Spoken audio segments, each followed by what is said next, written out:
What is up, knife community? This is Blade Love from the Sharpest Edge, and it has been a minute since I put a video out. A lot of things going on in my life right now. My wife and I celebrated our 4th year anniversary. Some health issues, unfortunately, have been cropping up. There's going to be a lot of testing, so it's going to be a touch and go for a while, but we'll make it. Anyhow, during the anniversary time we were spending together, we took some tours around the Maryland and other antique and historical areas, and I ended up finding 2 really cool finds. So we're going to take a look at those 2 right here, right now, on the Sharpest Edge.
One of the coolest things about traveling with my wife anywhere is not only does she check out antiques for herself and loves to do it, but she also, when she spies something that I might like, she brings it to my attention.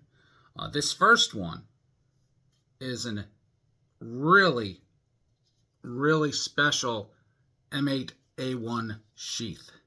And I kind of think about it because it makes me think about some of my own family history, but the gentleman whom I procured this from, this was actually carried in WW2 in combat and through salt water and the beaches, probably Normandy, Juno, whichever. But I would love to hear this sheath talk. You can actually see the salt corrosion on the steel portions, and the protector's almost totally corroded off. And I'm not even going to treat it or do anything. I'm just going to put this on display. This piece was definitely confirmed being carried in World War II and was in combat. So I am definitely going to put this with my archive and hang it on the wall, definitely. The second piece that I found was this beautiful example of an M6. Now, what's really, really different about this one is this is an actual M6 bayonet made in Germany under contract for Haitian troops. Yes, and I have all the details that will be in this video. All you have to do is either flip your screen or pause it or whatever you have to do to read each page. It's like 6 pages of little screenshots, which will give you some more details about that. But she's in really good condition, and I'm going to actually use my stand over here to get a better close-up so that we can take a closer look and see what's so special about this particular bayonet. Please excuse the paper towel background, but I just finished giving her a good cleanup and oiling.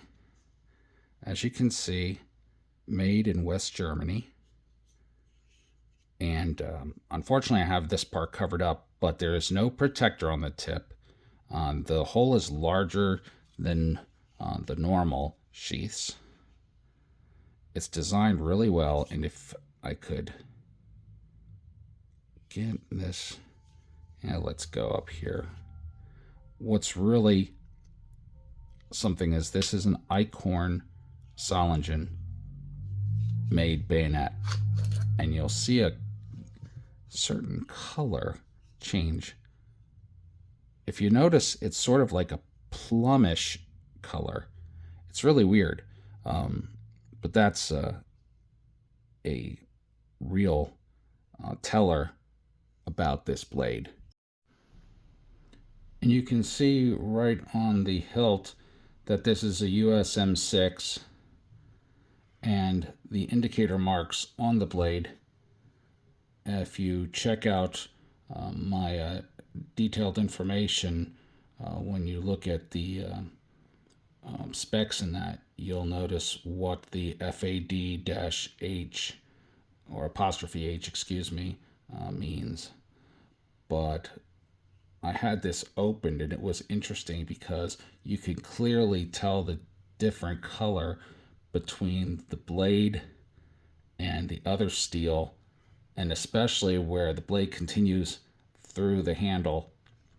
But it really is a well-made bayonet, and it is meant to fit the M14.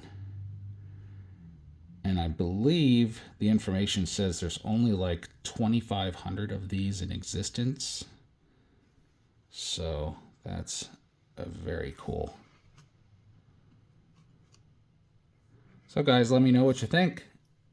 I'll be back in a moment with a few final thoughts.